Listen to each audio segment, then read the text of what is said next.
মানে তুমি কি পড়তে আসছো? হ্যাঁ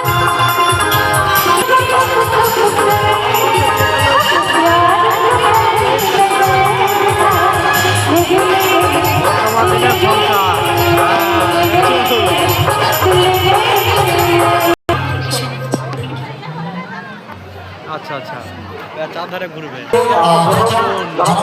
স্ত্রী কাটা